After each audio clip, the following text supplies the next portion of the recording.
Et moi, j'ai dit, c'est moi qui ai dit ça, un riche lit, un pauvre rit. Un riche lit. Dans cet épisode, notre chaîne One Day va partager avec vous les pensées des riches. C'est parti!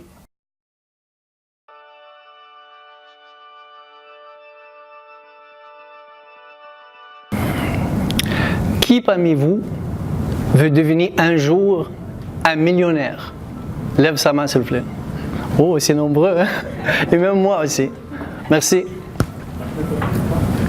Moi, je veux devenir billionnaire. Elle veut devenir billionnaire, ça c'est excellent. Ça me dépasse. Mesdames, messieurs, aujourd'hui on va traiter la problématique comment devenir millionnaire ou même billionnaire.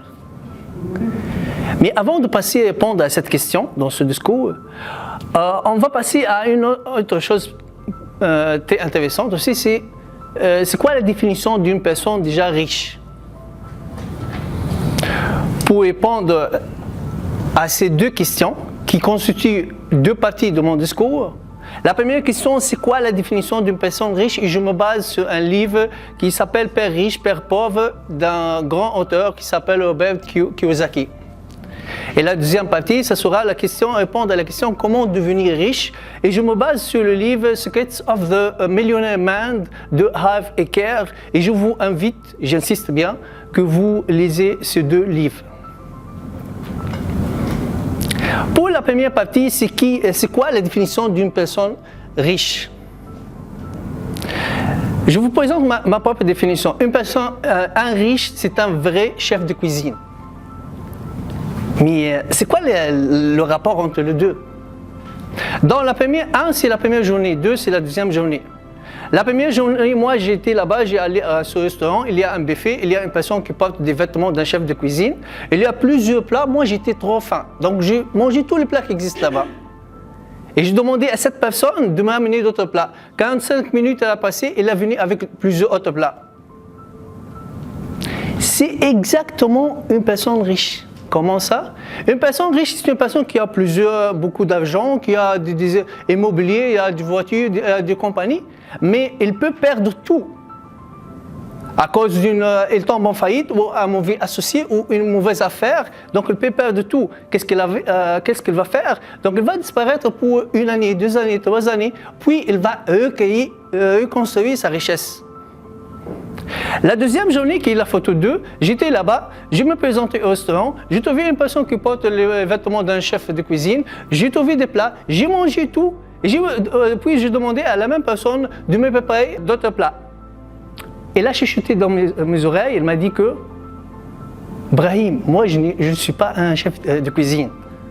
Moi je suis le jumeau de l'autre chef de cuisine. Mais puisqu'il est malade, je viens aujourd'hui pour le remplacer. Donc, je ne sais pas comment faire les plats. Et ça, exactement, la personne pauvre. Il se peut qu'une personne pauvre, au moyen, qui a de l'argent, ok? Mais il se peut que cet argent, elle va disparaître pour une cause ou l'autre, et ne peut pas recréer, reconstruire sa richesse. Robert Kiyosaki, dans son livre Père riche, Père pauvre, qu'est-ce qu'il dit exactement? Il dit qu'une personne riche, ce n'est pas une personne qui a beaucoup d'argent. Une personne pauvre, ce n'est pas une personne qui n'a pas de l'argent. Une personne riche, c'est une personne qui a la capacité, l'expérience, les compétences et toutes les connaissances nécessaires. On appelle ça the process of the thinking, le processus de pensée d'une personne riche. Et même s'il tombe en faillite, il perd tout, il peut construire sa richesse. Une personne pauvre, ce n'est pas une personne qui n'a pas de l'argent. Parce que si vous cherchez dans Internet, vous trouvez plusieurs histoires des personnes qui ont gagné dans les loteries. Ils ont gagné beaucoup d'argent. Et ça, c'est réel. Mais après 1, 2, 3, 4 années maximum, ils ont perdu tout. Et ils ne peuvent pas reconstruire leur richesse. Pourquoi? Parce qu'ils pensent comme des pauvres. Donc la définition qui existe dans ce livre, vraiment c'est une définition, moi-même, c'est la première fois que j'écoute comme ça, c'est que la différence entre les deux, c'est la manière de penser, la façon de penser. La deuxième partie de ce discours, elle dit que comment devenir riche.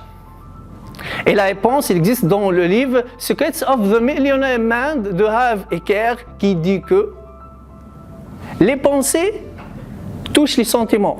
Les sentiments sont convertis en comportements actes et gestes. Les comportements actes et gestes, c'est donnent des résultats. Et je répète, les pensées touchent les sentiments sont traduits en comportements et les comportements donnent des résultats. Si vous voulez devenir des riches, donc c'est un résultat. Donc vous devez adopter le comportement des riches. Donc vous devez adopter les sentiments des riches. Donc vous devez penser comme les riches. Mais comment ils pensent les riches? Ça, c'est la vraie question. Dans son livre, Harv Eker, il répond à cette question aussi. Il présente plusieurs façons de penser. Mais moi, j'ai m'inspiré de ce livre pour présenter juste cette façon de penser de ma manière. La première, c'est la lecture. Et moi, j'ai dit, c'est moi qui dis ça, un riche lit, un pauvre rit. Un riche lit. Comment ça? Un riche lit comme les universités dans le monde. Les universités dans le monde ne sont pas classées par les cours professionnels ou les programmes professionnels qu'ils enseignent, MBA, etc., etc., mais sont classés par le niveau de développement et de recherche dans le laboratoire qu'ils font. Exactement le riche qui lit. La lecture, elle permet au riche de développer son imagination et de créer d'autres produits et des services qu'il peut les vendre. Un pauvre rit. Un pauvre, il est occupé de voir uniquement les télés, les films, qui, eux, ils vont consommer son énergie, il va relaxer, il va dormir avec un grand sourire. Ça, c'est un pauvre. La deuxième façon de penser, c'est le temps. La valorisation du temps. Un pauvre, il te dit que donne-moi $10, ok, je travaille 20 heures, donc je peux ramasser $200.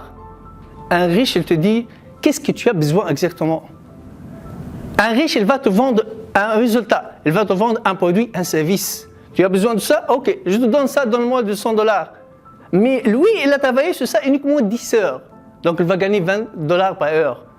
Ou même, il n'a pas même travaillé sur ça, il a sous-traité ça avec d'autres personnes. Donc un pauvre, il vend ses heures, son temps, son âge.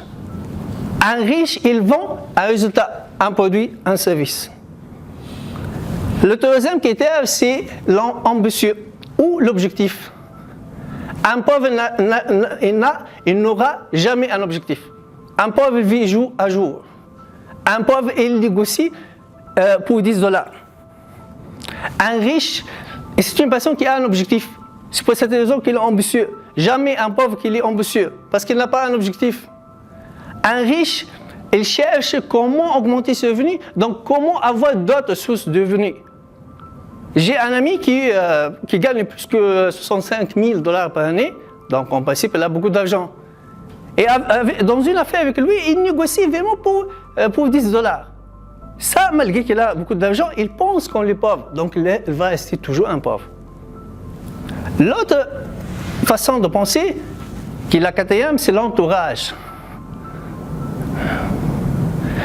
L'entourage est contagieux. Et ça, vraiment, c'est une règle de principe que je vous invite de prendre dans votre vie. C'est pour cette raison que vous êtes ici, parce que c'est contagieux. Un riche, il est entouré. Un pauvre, il est entouré. Un riche, il est entouré par les personnes gagnant-gagnant.